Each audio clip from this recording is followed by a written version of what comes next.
Welcome back. Egypt hosted the 7th Three-Way Summit with Greece and Cyprus in Cairo. Topics included combating terrorism and illegal migration, in addition to cooperation in the energy sector. President Abdel Fattah el-Sisi asserted that the three-way summit held in Cairo between Egypt, Greece and Cyprus represents a real chance for exchanging point of views and coordinating efforts to face the regional and international challenges. Addressing a joint press conference following their talks, the head of state stressed the significance of cooperation and coordination among the three countries.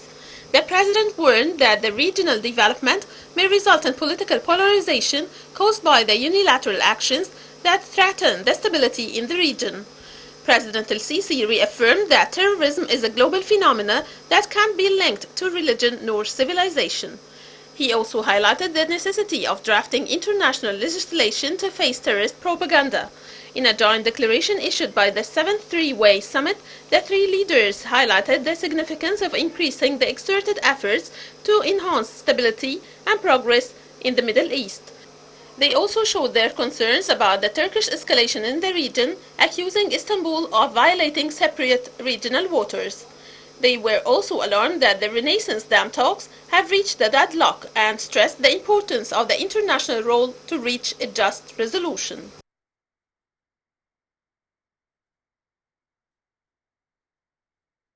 And to shed more light on the significance of the three-way summit, we're joined over the phone by Dr. Sharif Amir, Professor of International Affairs. Good afternoon, Dr. Sharif. Good afternoon. Dr. Sharif, Egypt, Greece and Cyprus share the same political visions. How would this boost their stance against challenges facing the region? Well, we are witnessing now a very important chapter in the turmoil of the Middle East. We have seen now that the gas exploration in this region is taking new version of confrontation with Turkey. The Turkish leadership or the Turkish dictatorship now is aiming at putting all the pressure on Cyprus, threatening the resources concerning Egypt, concerning Cyprus, concerning Greece. We have a trilateral cooperation of mutual defense against all the threats, because we know that all the accords, according to the international law, which were signed between Egypt, Cyprus, and Greece, are all aiming at one thing, is protecting our economic resources in the region. The fact that Turkey is refusing to recognize that's their own problem, but that does not mean that they make any military pressure or political pressure on these states. That's why I think that the importance of this meeting between the three leaders of Egypt, Cyprus, and Greece, it's very important in this timing, now that we're witnessing new challenges made by the Turkish dictator Erdogan by violating the international law and occupying North Syria now and bombarding civilians and killing innocent people. So we are witnessing now a rogue state, which is Turkey now. The Turkish people are our friends, of course, but they are under oppression. And I think that what we are living now is a new kind of challenge of blackmail. Egypt has made it clear we would not let anyone threaten or jeopardize our resources in the Mediterranean. We are in mutual cooperation with Cyprus.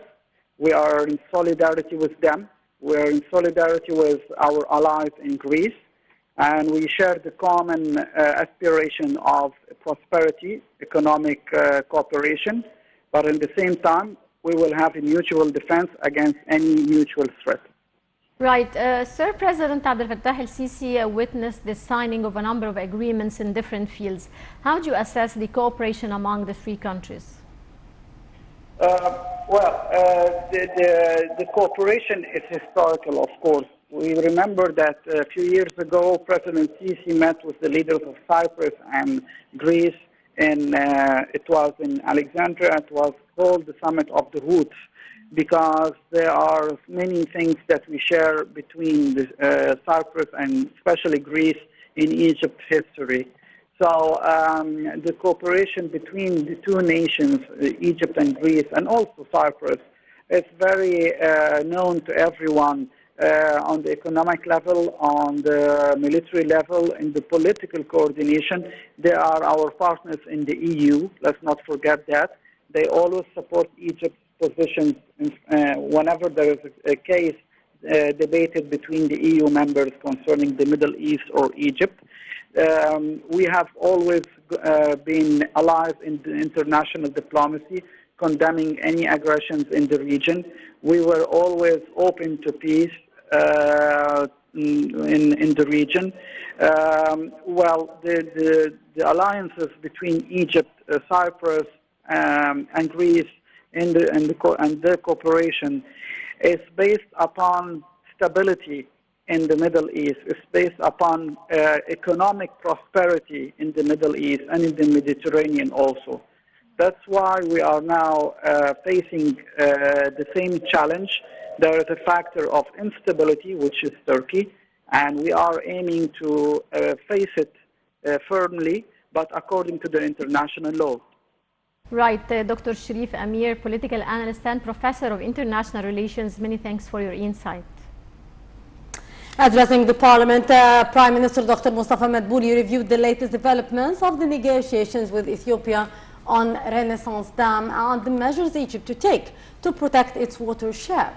Madbouli asserted that Egypt follows a firm strategy to manage its water resources till the year 2037.